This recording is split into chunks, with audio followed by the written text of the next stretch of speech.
welcome to another episode of Jacob's House of Rock. In this episode, we'll be taking a look at a TEISCO MJ2L guitar. This is a vintage Japanese guitar.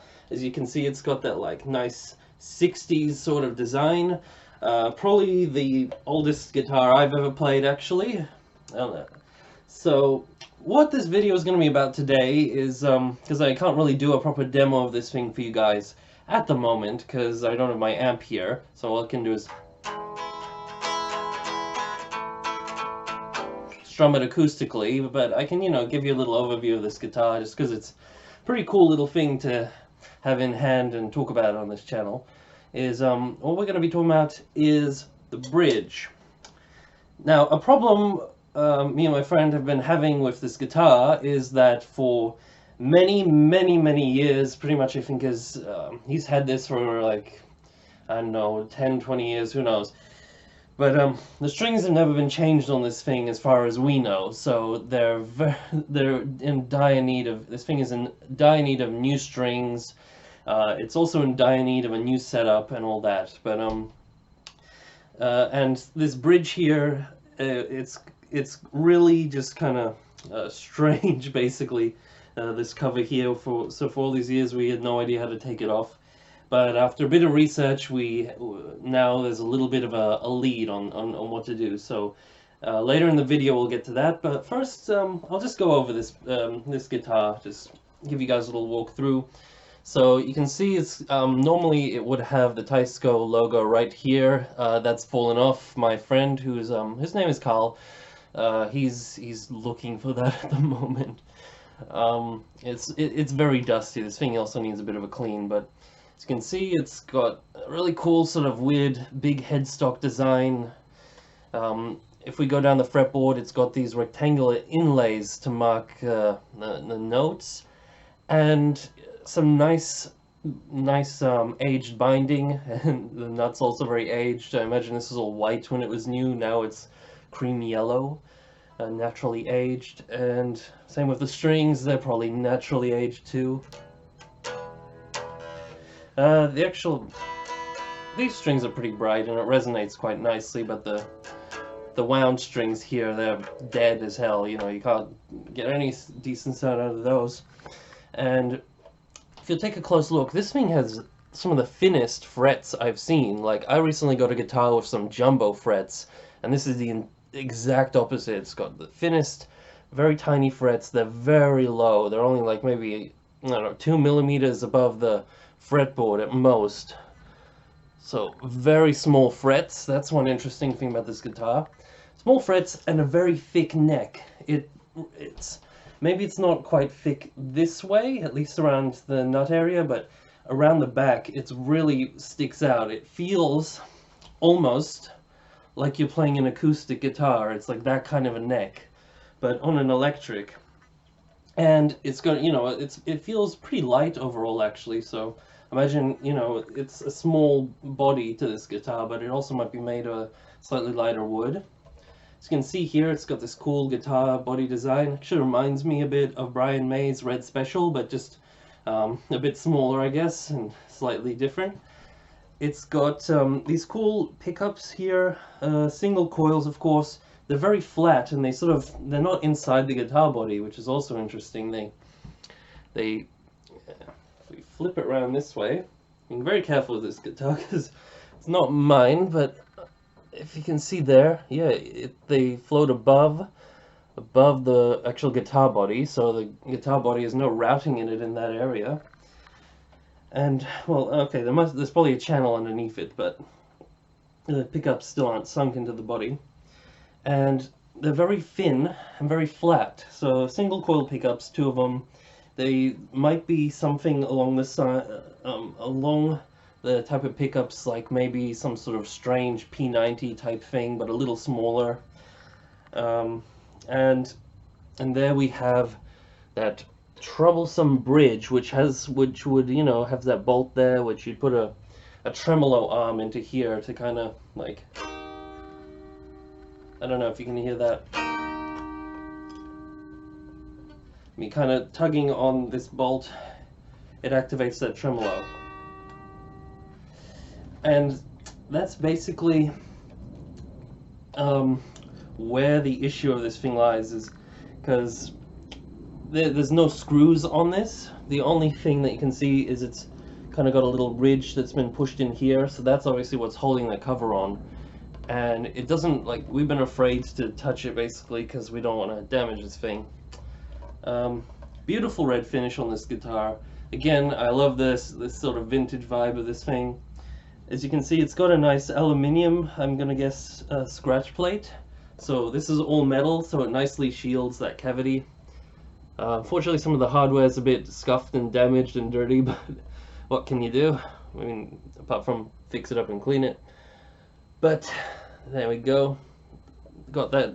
These TEISCO guitars, they typically have this striped aluminium pick guards, which are really cool. And one of these knobs is damaged. That's another thing. And it's got a pretty interesting setup here, where it's got these two switches. Each one of them says mic 1 on, mic 2 on. So I'm assuming by mic they mean pickups. Obviously this was made in Japan, so they might have different words for these that translates to microphones. Aside from that, we have the two tones up here closest to the person, and then the two volumes for these pickups up here, similar to a Rickenbacker positioning of these, and our jack in here. What else can I say? Alright, there's a little, these all come with the little metal plates here, which have the serial number, the model number and the serial number, and then it just says Japan, so made in Japan. No date, but you can probably find the date by researching that serial number. This one, you know, could have been anywhere from late 60s, early 70s. Beautiful guitar. Anyway, now let's get to the main point of the video, which is to take off this bridge plate. Now, note I've never done this before, and I'm going to be taking this slow and steady just to make sure we don't damage this. So I'll just cut the video for a second, and I'll cut back once we have a good view where you guys can see what's going on. Alright guys, so sorry about the kind of lighting and quality of the video today. It's pretty late, so my lights, my main light is shot in my room, the one that you'd normally have lighting up your room. So I'm just using a couple of lamps. But anyway, I've just got the guitar on my bed, and we're gonna just a nice safe flat surface to work on this bit. And what we're gonna do is what they say to do is to take this bit and slide it back. Now earlier I did feel that this could pivot back and forth just a little bit. It's a bit stiff, but we'll be very careful with that. And then what you do is from under the strings you try and ease it up. So the strings are pretty tight here now, so just to help get my hands under there to ease it up after we get it back, I'll just loosen the strings a tiny bit, give them some slack.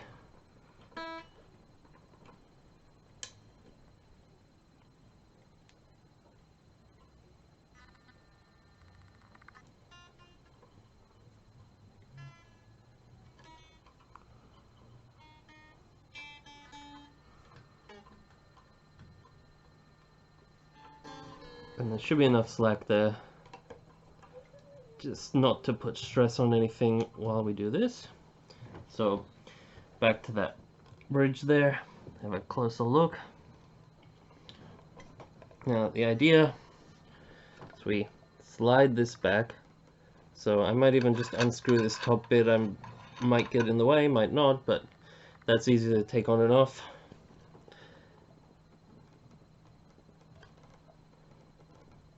So just trying to put even pressure over it, and there it slides back. Seeing if that's probably as much back as it's gonna go. You can see now there's a little bit more space. Now, tricky bit.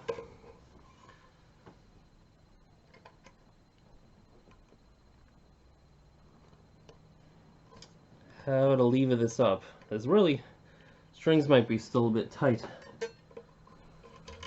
Now, this being an older instrument, there might be a bit of corrosion in here, something that's helping that stay in there a bit tighter than it normally should. So, you know, don't rush with these things. Take it slow. Take your time. You'll come out alright. So, loosen the strings even more.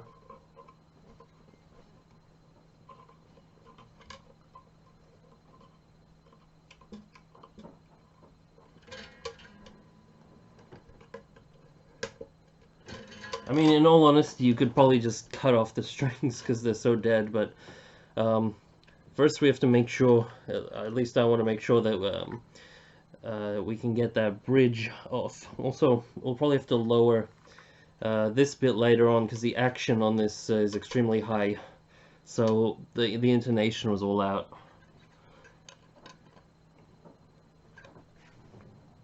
Push it back and lift it.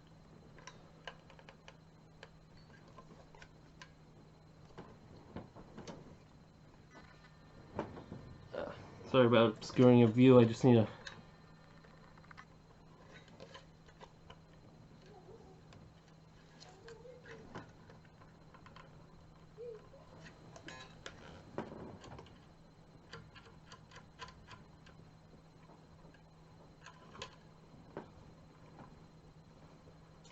Also, the tuning pegs on this thing are pretty tight too, that's why I'm taking so long to get these strings really loose. Alright, so they're very loose now, so they should be less in the way. Man, the main thing is under the opening here, it's quite sharp.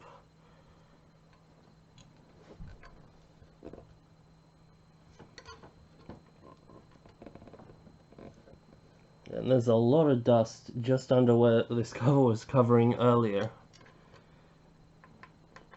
Oh man. Alright guys, so sorry for cutting away, but from that angle it was really hard to do, and it was taking a while, so I was just getting worried it wasn't going to work at all. But yeah, it came off. That's the way you do it. So it really is just a matter of, hold on, you push it back as far as it can go, that like bolt.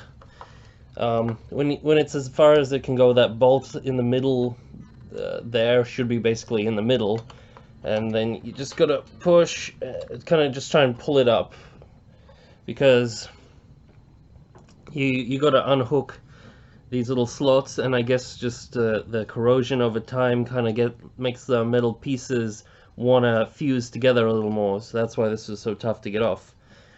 But we can now take a look at what's under the plate. So it's been decades probably for this guitar before it's been restrung. So you got some tension springs here and this plate which holds the strings through it.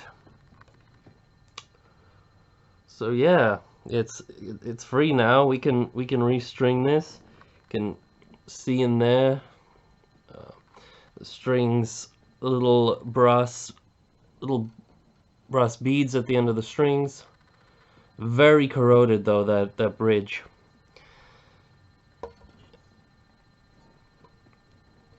And I'd show you how to put this back on, but I'm not entirely sure how you do that as well, and we're kind of better to leave this thing off so we can restring this for once, because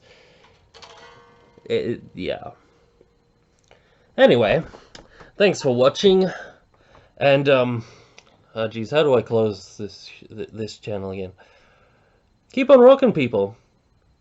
Ooh, actually, before I say bye, I should say, if you wanna hear a demo of this guitar once it's been restrung and all that, just leave some comments down below, and perhaps we can arrange that. Although not acoustically, but through an amp, hopefully, which I can do with no problem. But yeah, so stay tuned for that, probably, and yeah, just let me know if you own a guitar like this. What do you think of this one? Are you into the whole 60s thing? And is this kind of bridge cover a bit excessive or what? So, I don't know. Anyway, bye.